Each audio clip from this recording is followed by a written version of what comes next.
Good morning. हम लोग पढ़ रहे थे इकाई 6 आपको एशिया, जिसमें हम लोग एशिया के बारे में हम लोगों ने जाना कि एशिया महादेश कितना बड़ा है, इसका क्षेत्रफल कैसा है, ये कितने अक्षांश और कितने विषुवतीय क्षेत्र में पाए जाते हैं और ये इनकी चौहद्दी क्या है। और एशिया महादेश विश्व का सबसे बड़ा महादेश है, सबसे बड़ा भूखंड है, सबसे अधिक जनसंख्या विश्व की यहाँ निवास करती है। क्योंकि यहाँ पर पर्यावरणीय जो अंतर है वो बहुत ही भिन्नताएं पाई जाती हैं। यहाँ पर काफी क्षेत्रों में फैला हुआ मैदान है, जिसके कारण यहाँ जनसंख्या अधिक पाई जाती है। और इन सारी बातों को हम लोगों ने एशिया महादेश के बारे में हम लोगों ने जाना। अब आप लोगों का है यहाँ की जलवायु और वनस्पति किस प्रकार की स्थिति में है, यानी यहाँ की जलवायु कैसी है अन्य महादेशों की तुलना में, तो इसके बारे में हम लोग जानेंगे। आज एशिया के जलवायु के बारे में हम लोग जानेंगे।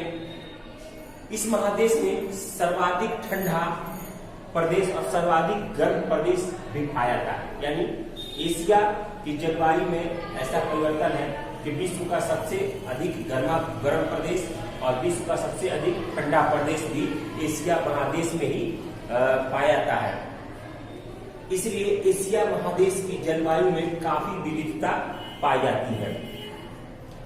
अगर इस महादेश का अक्षांशीय एवं देशांतरीय विस्तार बहुत अधिक है और इसमें सबसे आर्द्र और सबसे शुष्क क्षेत्र भी इसी एशिया महादेश में पाए जाते हैं।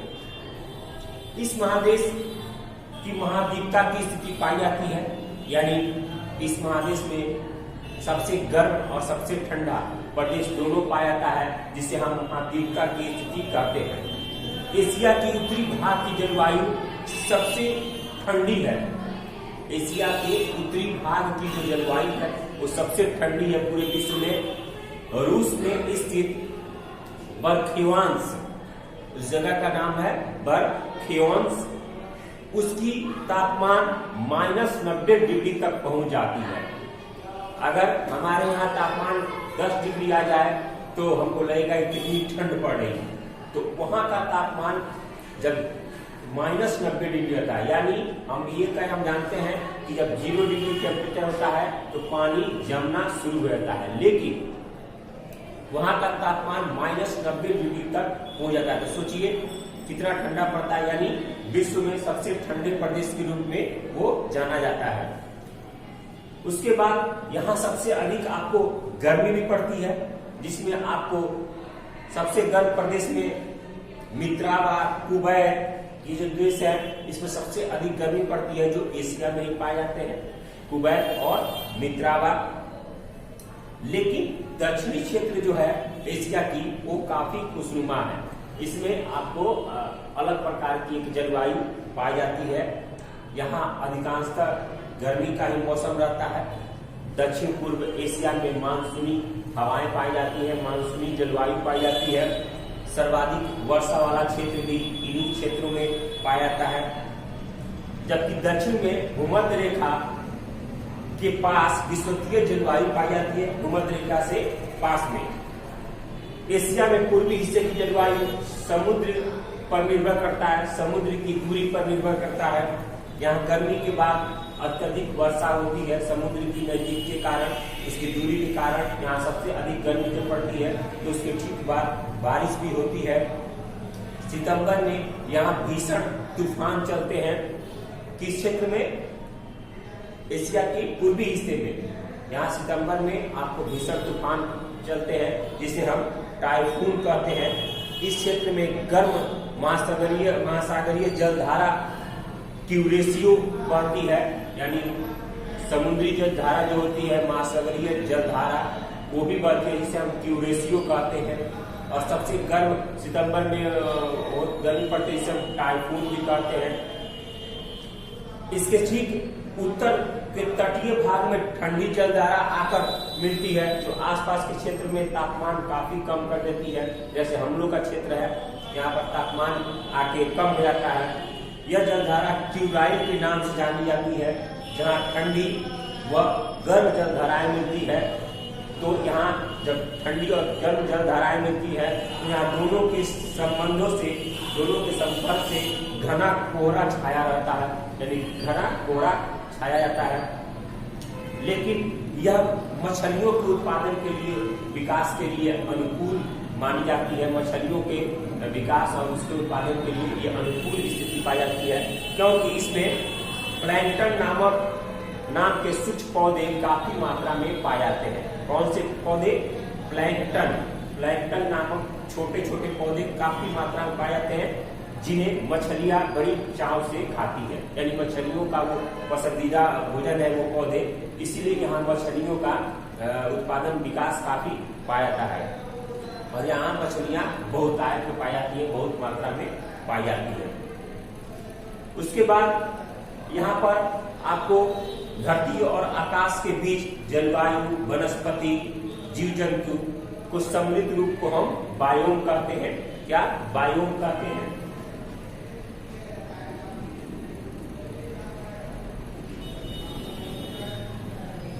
बायोम कहते हैं किसको?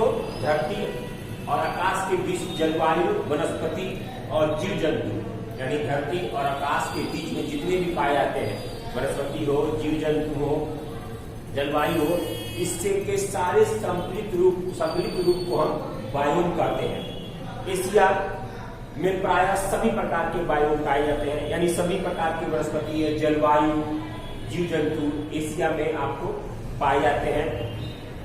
ये सभी एक परितंत्र में शामिल होते हैं। ये सभी, जैसे एशिया का एकदम से उत्तरी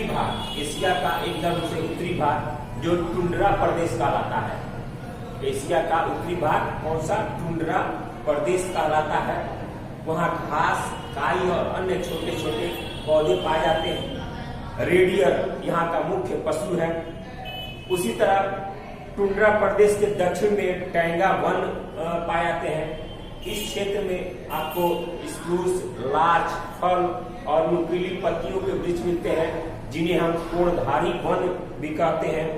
यहाँ के मुख्य पशुओं में लोमड़ी, सील, मिंक आदि पाए जाते हैं और इसीलिए इसे नुकीली पत्तियों वाले वन भी मिलते हैं और चौड़े पत्ते वाले वन भी मिलते हैं इस क्षेत्रों में।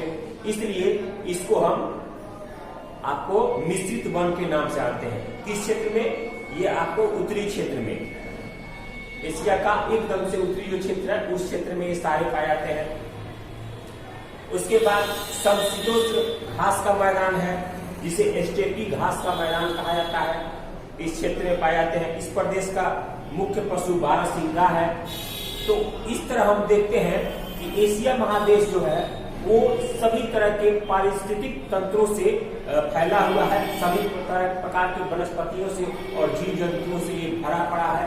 हर एक प्रकार की इस क्षेत्र में जलवायु यहाँ पर मिलती है।